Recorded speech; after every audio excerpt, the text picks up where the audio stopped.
à Mission Mycélium, à VV, en Suisse. En Suisse, près de Lausanne. Ouais, assez près, dans le canton de Vaud. Et ici, tu cultives des champignons avec ton frère. C'est ça. Ça fait 1 an et 3 mois qu'on est là, qu'on cultive ici. Le projet a commencé en 2022, je crois, dans le pandémie. Et ça a commencé avec mon frère qui bossait une brasserie ici, chez Dr Gaps. C'est un des plus grandes micro-brasseries en Suisse romande. Et puis eux, ils voulaient un moyen de revaloriser leurs déchets.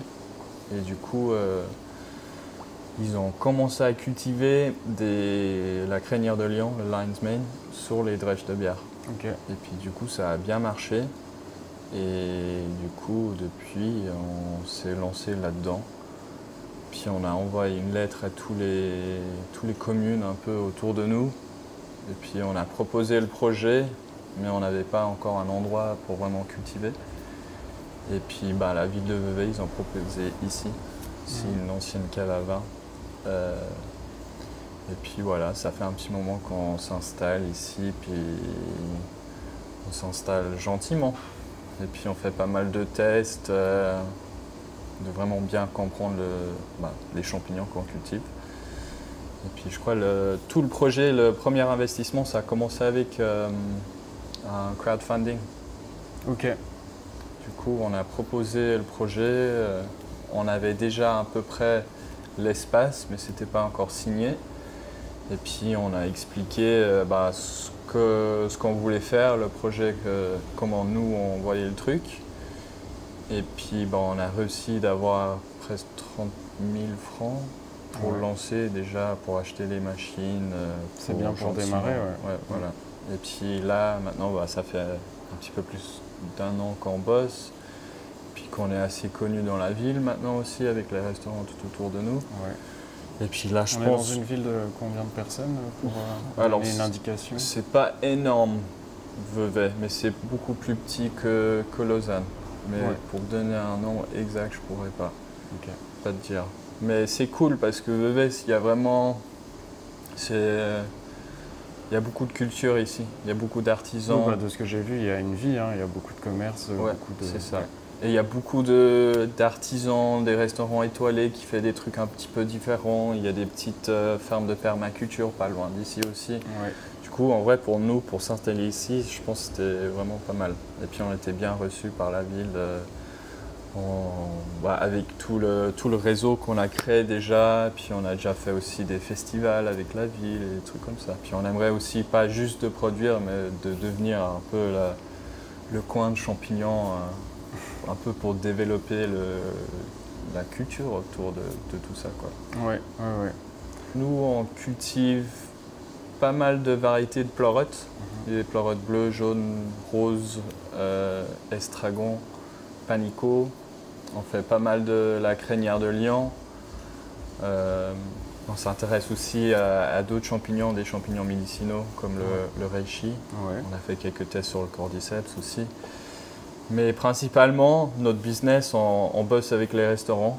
Et puis après, les particuliers, tout ça, ils ont le droit de passer et acheter, et puis acheter directement sur notre site.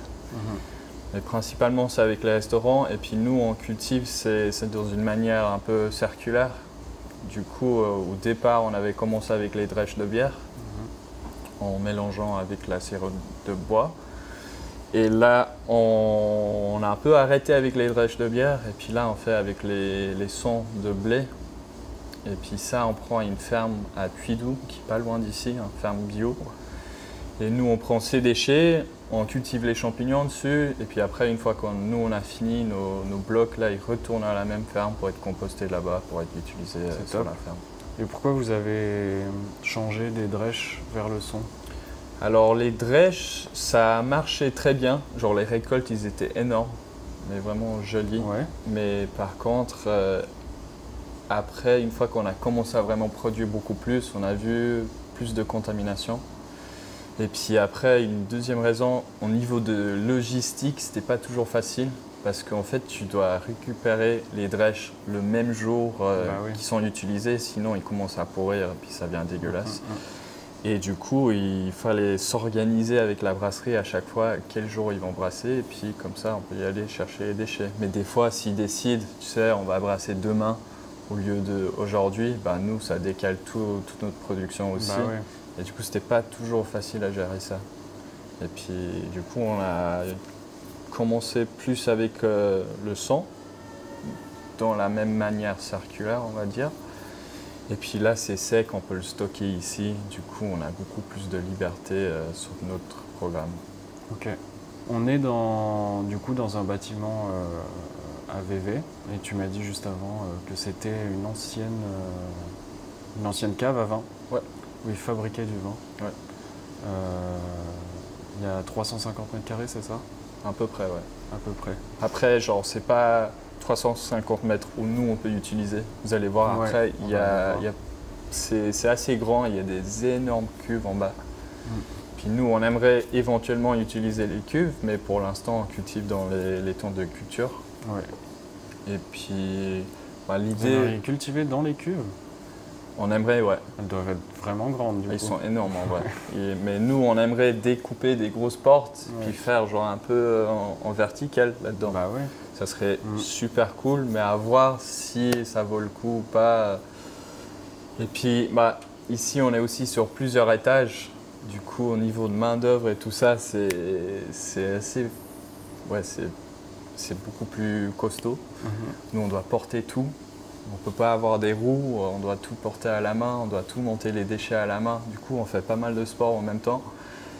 Et puis, en vrai, ouais, l'idée de revaloriser l'espace aussi, ça rentre bien dans le projet, dans nos valeurs, on va dire. Mais c'est pas toujours facile à bosser comme ça aussi. Vous faisiez quoi avant Chris, mon frère, mon binôme dans le projet, lui, il est horticulteur. Ok. Et puis, il était en Pays-Bas. Et puis, il a fait ses premières expériences de champignons. Il a fait un stage chez un producteur de truffes, mais les truffes psychédéliques. Ah. Et les deux sont bien. Du coup, il a appris pas mal là-bas. Ouais. Et du coup, pendant ses études, c'était toujours de créer un projet un petit peu comme ça. À côté, moi, j'ai étudié, je suis designer industriel. Puis j'ai rencontré pas mal de projets où j'utilisais des déchets, de construire des systèmes biogaz, des trucs comme ça. Et en fait, le sujet de champignons était assez présent pendant mes études aussi, pour la revalorisation des déchets, pour créer des matériaux aussi avec les champignons. Du coup, moi, j'étais vite intéressé par les champignons aussi. J'ai cultivé la première fois dans ma chambre à l'université. Et puis après, j'ai fini mes études, j'ai commencé à bosser comme un ingénieur au Pays de Galles. Et puis, je rêvais d'avoir une ferme ou de faire quelque chose dans l'agriculture. Et puis, j'étais comme, putain, j'ai un peu raté ce que je voulais faire. Et du coup, j'ai quitté et j'ai parti en Portugal. Et puis, j'ai bossé comme un technicien à une ferme en Portugal, une ferme de champignons. Ah oui, où ça? Qui est plus à Porto. À Porto? Ok. Et puis il faisait des pleurotes sur des mares de café. Et puis là-dedans, moi, je me suis beaucoup intéressé dans la cultivation et tout ça. Et puis après, j'ai quitté le Portugal et Chris, il avait fait les premiers tests chez Dr Gabs et ça a bien marché. Et puis moi, je voulais peut-être lancer un truc dans les matériaux de champignons et tout ça. Puis on voyait déjà que les deux, on était bien intéressés par les mêmes choses. Et du coup, Chris, il m'a dit, vas-y, viens avec moi. Genre, on crée une entreprise de champignons. Et du coup, en vrai, on a plein d'idées, plein de trucs qu'on voulait faire. Mais ouais, toujours quand on commence un business, on a toujours plein d'idées, comment on veut faire les choses. Ouais, on va faire ça, ça, ça et ça. Mais après, la réalité, il faut se concentrer sur une chose à la fois. Là, on commence avec les champignons comestibles qui nous donnent l'investissement pour tout le matériel et tout ça pour faire notre propre recherche après. Et puis là, on est les deux pas mal intéressés dans les champignons médicinaux aussi. Du coup, on commence à faire des extractions, des trucs comme ça aussi. Ouais. Bah après un an, c'est déjà bien, hein, parce que déjà faire son substrat, c'est une étape, enfin c'est beaucoup d'essais, d'apprentissage. Et je ne sais pas si en Suisse il y a des vendeurs de substrats, parce que oui. en France il y en a des très très gros. Ouais. Et du coup à peu près la moitié, voire plus des cultivateurs en France. C'est à peu près la même chose en Suisse. Il y a des grandes entreprises en Suisse qui existent, qui ne fait pas forcément tout A à Z. Il y en a un qui fournit le substrat, il y en a un qui fait la fructification. Mais nous, on voulait vraiment créer un produit local dans notre manière circulaire aussi. Du coup, on était un peu obligé de construire notre substrat nous-mêmes. Ouais. Et vraiment parce que les deux, on a pas mal d'intérêt dans le sujet. Du coup, on a appris vraiment à faire tout A à Z.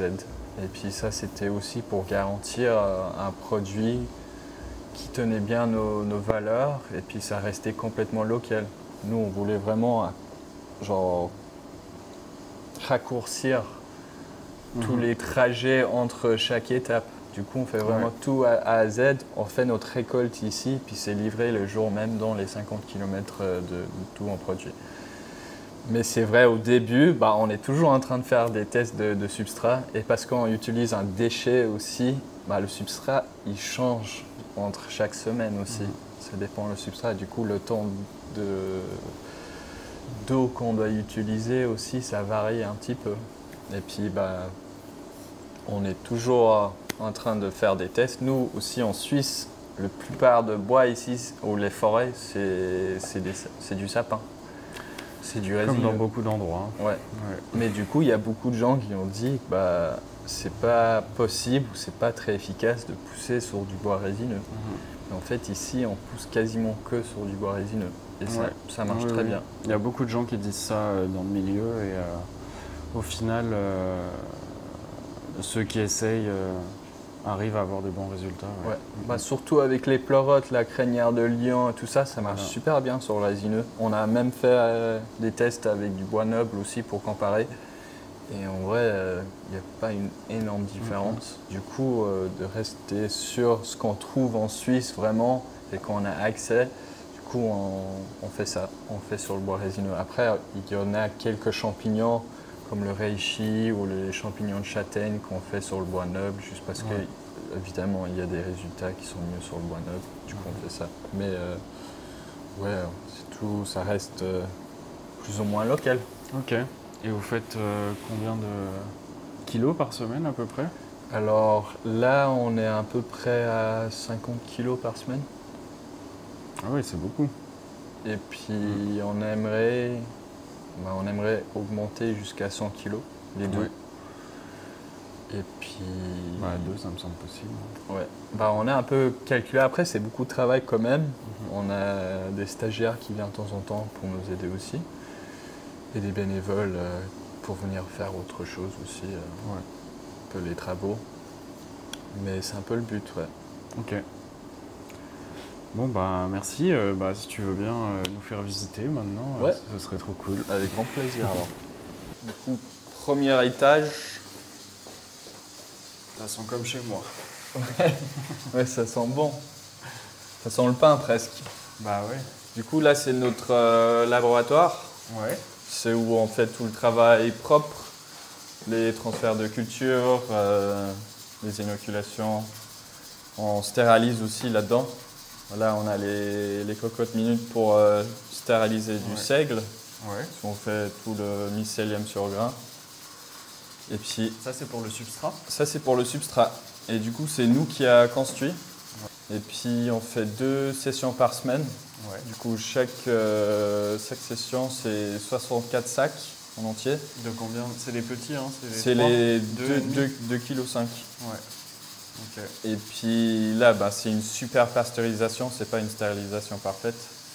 Puis ça monte à 100 degrés avec les vapeurs pendant environ entre 15 et 18 heures. Oui, classique. Je fais pareil chez moi. Et puis après, on fait les inoculations les lundis et les jeudis.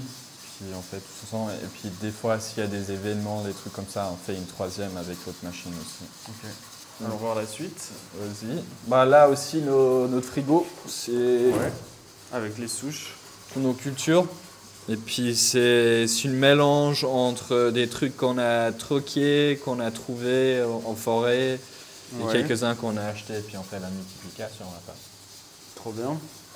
Et puis, bah ouais, ça. C'est pas à chaque fois une souche différente, c'est plein de copies. C'est plein de copies, ouais. Mais après, ouais, il y a quand même des trucs qu'on trouve nous-mêmes, et puis on fait une petite culture du tissu. Ouais, bien sûr. Mais en vrai, au début, ça a tout commencé là-dessus. Notre pote en Portugal qui cultive des champignons là-bas, puis il a envoyé pas mal de variétés différentes. Trop bien. Ouais, c'est sympa. Et puis du coup, en fait, nous, on vend aussi toutes nos cultures. Et c'est ça qui...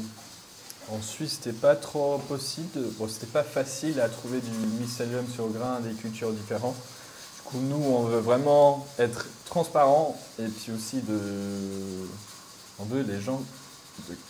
On aimerait les gens qui cultivent à la maison. Nous, on aimerait vraiment apprendre les gens aussi. Et puis, jusqu'à maintenant, on a eu pas mal de gens, pas mal de ventes sur notre site internet où on vend du mycélium sur grain. Et puis, ils viennent le prendre au magasin et puis ils disent, mais jusqu'à maintenant, c'était impossible de trouver ça en Suisse. Là, tu as tout. Les matières premières. Tout le substrat. Ouais.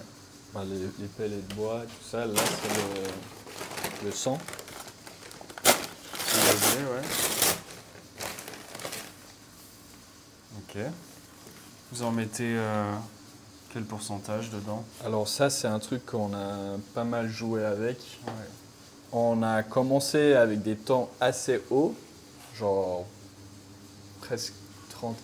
Ouais. Et encore, si ça ne contamine pas, les récoltes sont énormes aussi. Ouais. Mais sauf pour mélanger le substrat, s'il y a trop de sang dedans, ça colle et tout, et puis ça fait des boules des fois. Et puis après, le mycélium, il n'arrive pas à pénétrer. Et puis surtout si vous mettez dans le sac granulé son eau. C'est ça. Ouais, c'est là où ça peut faire des boules. Voilà, exactement. Du coup, là, on est plus vers 15%, un truc comme ça. Et c'est juste, ça marche bien aussi, juste qu'il y a un tout petit peu moins de rendement, quoi. Ouais, mais pas grand-chose. C'est pas grand-chose en vrai, parce que des fois, si on met trop, t'as les boules, du coup ça colonise même pas, et du coup c'est un peu un gaspillage. Le champignon il fructifie quand même, mais il n'est pas forcément en train de l'utiliser, genre tout le sang là-dedans. Du coup maintenant c'est plus vers 15%, puis ça marche assez bien. Ok. Et donc les pelés de résineux? Ouais, du résineux, et ça fait vraiment 95% de notre production. Ouais. Et puis après, on a autre chose pour quand on lance des champignons un petit peu plus particuliers. Ouais, ok. Et vous faites du shiitake? On a fait des shiitake, mais sur le bois résineux, ça marche pas très bien. Ouais. Ça fait partie de ceux... Ouais, ce groupe de champignons qui n'aiment pas. Aussi les champignons de châtaigne aussi, ils n'aiment pas trop. Ça marche. Tu as des récoltes assez bien. Après, ça se contamine super vite. Okay. Du coup, sur le bois noble, on a eu beaucoup plus des meilleurs résultats. Okay. Mais le shiitake, on le fait de temps en temps. Mais c'est pas vraiment un champignon qu'on fait beaucoup, juste parce que ça se trouve pas mal en Suisse. Du coup, pour nous, c'est un peu moins intéressant. Voilà. Bien sûr. Du coup, on préfère faire autre chose, les trucs un peu plus exotiques. Ouais, qui se trouveront pas. Ouais.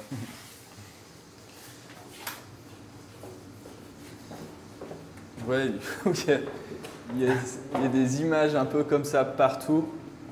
Avant, ils faisaient les fêtes de vignerons là-dedans. Ok.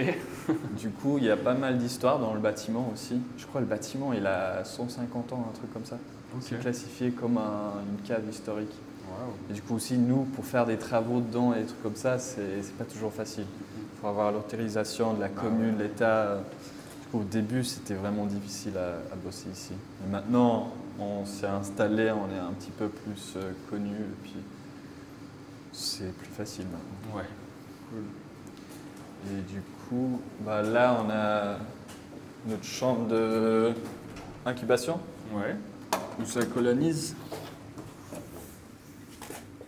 Ok, donc c'est un bout de la cave où vous avez fait un mur, quoi. Ouais, bah en fait, on voulait le faire plus grand, mais quand on a rentré dedans, en fait, ils ont dit qu'on n'avait que ce couloir à utiliser. Ouais. On n'avait pas après la deuxième salle qu'on va voir après. Et du coup, on a dit, ok, on construit le mur là, et puis après, on va mettre les tentes de culture derrière. Ouais. Et puis bah, maintenant, bah, on utilise la plupart d'espace, et puis ça va gentiment devenir trop petit. Et puis là, bah, l'hiver, on doit quand même le chauffer un petit peu. Ouais. Parce que ça vient assez froid dans la cave l'hiver, ici. Ça descend jusqu'à genre 12 degrés. Et vous faites des marchés du coup ou c'est juste le resto? Alors on a fait quelques marchés au début pour se faire connaître et tout ça. Mais à deux, c'est pas toujours facile d'y aller sur les marchés en même temps. Du coup on fait de temps en temps, mais là on est un peu arrêté parce que le business il tourne avec les restaurants. Mais on aimerait avoir, donner plus de chances que la public peut venir acheter les champignons. Ils peuvent venir ici, mais il n'y a pas tout le monde qui savent qu'on est là. Du coup, ce serait cool de partir sur le marché. Et puis il y a la grande place là, c'est la place du marché. Ouais. Du coup, c'est 2 minutes à pied pour nous. C'est top. Mais il y a d'autres vendeurs de champignons, pas forcément des champignons suisses. Dessus déjà? Ouais. Ok. Mais ils vendent autre chose, c'est pas juste des champignons. Sortes. Mais du coup. Mais c'est les mêmes sortes que non, vous? Non, c'est non. autre chose. C'est autre chose. Et puis ils en ont pas forcément tout le temps. Ça dépend. Ouais. Ici, tu as quand même des grosses fournisseurs. En Suisse, tu as des grosses fournisseurs de champignons qui font des champignons de Paris, des Panico, et puis eux, ils gèrent vraiment la distribution en Suisse. Du coup, ils ont accès à pas mal d'autres champignons aussi. Mais souvent, c'est pas des champignons suisses. Ok. Et du coup, la qualité, parce que ça vient pas de Suisse, c'est pas. C'est du blé avec. C'est du seigle. Du seigle? Ouais. Bah, des fois, on utilise du blé, des fois du seigle. Ouais. C'est un peu ce que le fermier il a. Et les transferts depuis la gare, vous en faites beaucoup? Vous arrêtez Ouais. Quelle génération Alors nous, on dépasse pas génération 4. Ouais. Parce que sinon, on commence à avoir des problèmes. Ouais, bien sûr. Et du coup, on retourne toujours au Hagar. Et puis sinon, on commence aussi à faire des cultures en liquide. Ouais. J'en ai vu là. C'est ça qui tourne dans le coin. Qui est en train de tourner, ouais. Et puis nous, en vrai, on a aussi fait des tests de arrêter d'utiliser le grain, le mycélium sur grain, et puis directement injecter les sacs de substrat avec le culture liquide. Ça marche bien? Et en vrai, ça marche. Ça prend plus de temps, et ça marche bien, mais ça prend plus de temps. C'est vrai que ça peut être pratique. J'ai déjà entendu quelques personnes essayer ça, ou qui veulent en tout cas. Bah, en tout cas, il y a moins de manipulation. Ouais. Du coup, les taux de contamination, on peut bien les baisser aussi. Ouais, c'est sûr.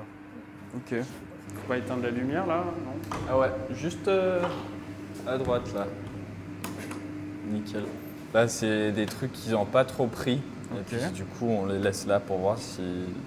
Ils n'ont pas trop pris, ils n'ont pas. Ouais, ils n'ont pas très bien colonisé. Ah ok, d'accord. Et du coup, là, c'est un peu le début de nos problèmes avec le Lion's Mane. Là, on a eu quelques problèmes, mais. Bah, c'est normal. Hein. Bah là, ça a l'air bien. Enfin, là, c'est tout blanc pourtant. Ouais, là, c'est tout blanc. Ouais, mais c'est illégal, tu vois. Ouais. Mais après, ouais, c'est toujours le jeu. Des fois, il y a des trucs qui ne marchent pas, surtout avec le substrat qui change un peu tout le temps. Et puis aussi, c'est pour ça on essaye d'avoir plus de culture du même champignon, plus de génétiques différents pour voir s'il réagit différemment. Et souvent, c'est le cas. Ouais. Et du coup, je crois là, avec le Lion's Mane, notre génétique, il est un peu fatigué. Du coup, là, on va recommencer avec une nouvelle génétique sur du agar et puis voir comment ça se passe. Ouais. Du coup, aujourd'hui, pas de Lion's Mane, malheureusement. Et là... Waouh. Ah ouais. Je vois pourquoi vous voulez cultiver là-dedans. Ouais. Bah, du coup, ils sont... C'est ça les cubes. Ils sont énormes. Et quand on a aménagé dans l'espace, c'était un peu l'idée. Et là, on a fait les premières tests du business. Maintenant, le business, il tourne dans les tentes. Ouais. Et puis là, gentiment, on aimerait ouvrir les cuves pour les exploiter. Bah oui. Mais pour le moment, ça appartient à la commune. Du coup, bah, il n'y a personne, en vrai, il n'y a pas une autre entreprise qui veut rentrer dans l'espace. C'est trop vieux et puis genre le litrage est beaucoup trop grand. Et du coup, bah, nous, on aimerait le reprendre. Bah, je pense que la commune elle devrait être contente de réutiliser ça Bah, c'est ça. pour autre chose. Bah, c'est ça. Il y a 350 000 francs de inox qui n'étaient jamais exploités, quoi. Jamais c'est parfait utilisés. pour faire des salles de Ça n'a culture. jamais servi? Non. Pourquoi? Avant, il y avait les cuves comme ça. Puis après, ils ont tout refait parce qu'ils pensaient que le marché de vin allait exploser ou au moins augmenter. Puis c'était pas du tout le cas. Du coup, c'était jamais utilisé. Ils mettaient des boîtes les bouteilles de vin directement dedans, mais ils n'ont jamais fait du vin là-dedans. Et puis là, il y avait des cuves en bois, des vieilles cuves en bois à côté. Et puis encore plus loin, des gros cuves ronds. Et puis ça, on a tout déplacé. Puis on a mis nos tentes en place. Mais ouais, c'est énorme. Ouais, c'est incroyable. Mais du coup, ouais, genre le rêve, ça serait vraiment de les utiliser parce que de faire genre un peu des systèmes en vertical, inox c'est parfait. Bah c'est clair, ouais. C'est pour nettoyer. En plus, il y a tout l'écoulement et tout ça pour l'eau, ce serait génial, quoi. Bon bah du coup pour l'instant vous faites dans les tentes. Ouais. Ce qui n'est pas toujours super pratique au niveau de nettoyage et tout ça, Ouais. mais on fait ce qu'on peut. Ouais. On a des cycles d'environ 2 semaines dans chaque tente. Et puis après, on sort tout, on met dans une autre tente, on jette, on nettoie et puis on relance la tente. Ok. Et ça c'est l'arrivée ou la sortie d'air? Ça, c'est la sortie. Ok. Et vous l'envoyez où? Dehors, sur la route, il y a des petits trous. Ok. C'est ça le truc aussi qui n'est pas toujours facile dans cette cave. Bah ouais. C'est la qualité d'air. Du coup, là, en vrai, ça va toujours. Mais on est obligé de sortir pas mal d'air. Et puis, il y a des petites entrées partout où on a mis des ventileurs Ouais. pour avoir une rentrée d'air frais d'en haut. Ouais. Mais ça, c'est toujours un truc qu'il faut… Je pense quand on commence à produire plus, ça va venir peut-être un problème. Et puis là, il faut juste exploiter les trous un petit peu mieux, d'amener plus d'air en bas. Ouais, parce qu'en fait l'air que vous prenez par contre Bah, l'air qui rentre… c'est juste ça rentre naturellement tout seul. Exactement, C'est ça, ouais. avec la pression. Et en fait. peut-être qu'ici il y a trop de CO2 au bout d'un moment dans la cave. Bah, là, on n'est pas si haut que ça. On pensait Non. que ça allait être un problème. Mais là, on est à 400. Ah c'est pas haut du Du tout coup, ça. c'est pas haut Ouais, du tout en vrai. Non. Là, avec les ventileurs et tout ça, il y a pas mal d'air qui sort. Et du coup, parce que ça sort, bah, ça attire l'air frais. Bah oui bien sûr à l'intérieur de la tente. Ouais. Et puis, on laisse toutes les portes ouvertes. Il y a une fenêtre ouverte en haut.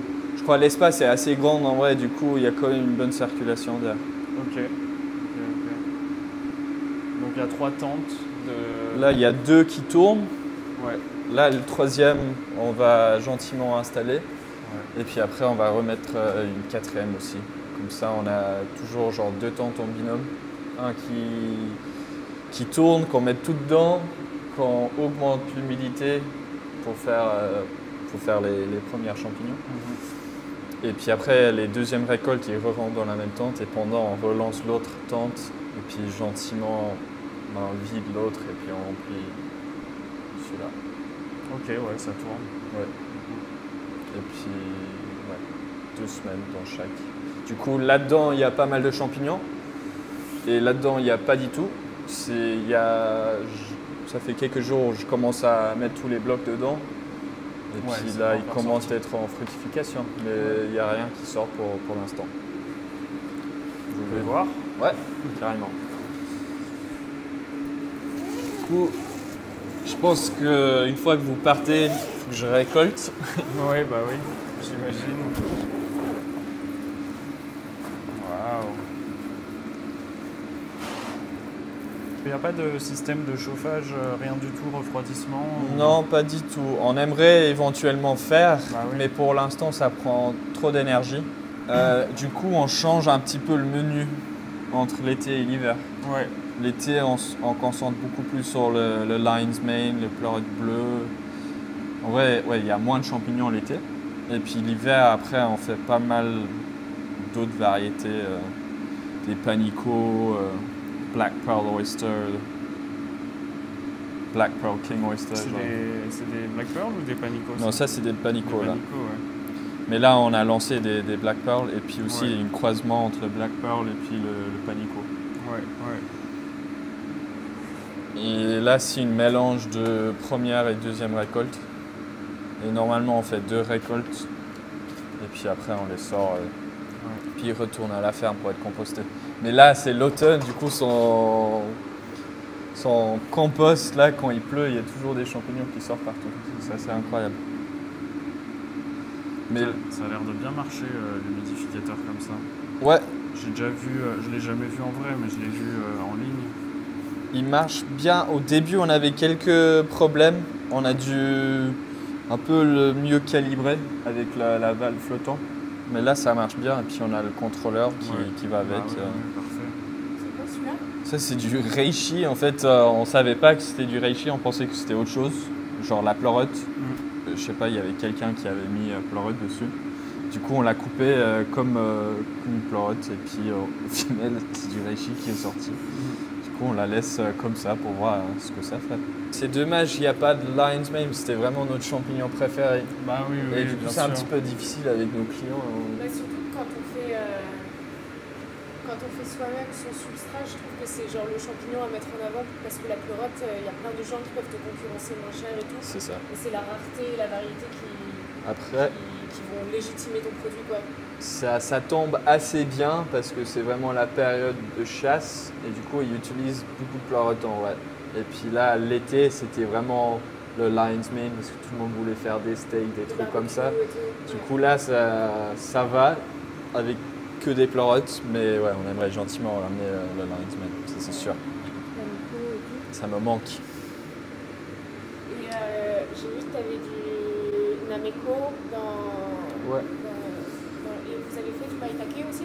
Alors les maitake, on a les cultures, on va faire je pense gentiment les premiers tests sur le maitake pour voir si on arrive à le cultiver ici aussi. Le nameko aussi, on fait pas mal de champignons de châtaigne, ce qui est un peu le même. Ouais, chestnut, exactement. Et après on avait plusieurs variétés de lion's mane aussi, qu'on n'a pas le droit de commercialiser, mais qu'on aime faire les tests. Et puis là, avec l'expo d'art qu'on a fait ces dernières semaines, on a sorti pas mal de champignons différents pour les mettre en exposition. On a aussi fait du turkey tail. On a fait le tour, j'ai l'impression. Ouais, on a fait le tour. Après, on a une petite chambre froide, mais il n'y a pas grand-chose dedans pour l'instant. Ouais, on peut aller voir la chambre froide. Hein. Ouais. Tout le chambre froide aussi, deuxième main. Puis là, on sauve un peu de mycélium sur grain. Ouais. Un petit peu de le coralloides, mais ça fait quelques jours. Oh. Ouais. Il est un peu sec. C'est une autre espèce de Hericium, ça. Ouais. Qui fait un effet corail. La barbe de la seigneur.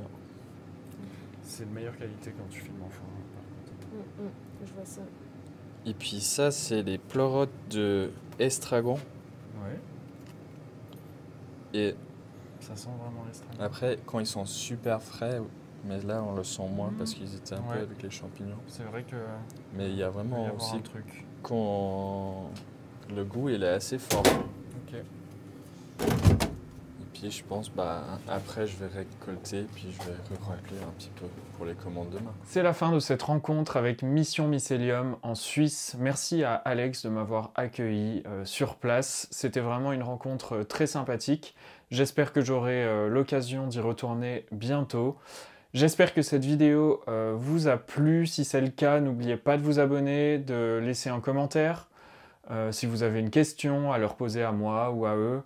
De liker la vidéo et je profite de cette vidéo pour vous dire que si jamais vous regardez et que vous êtes une champignonnière et que vous aimeriez bien que je vienne vous rendre visite, n'hésitez pas à m'envoyer un message parce que je connais pas toutes les champignonnières du monde non plus.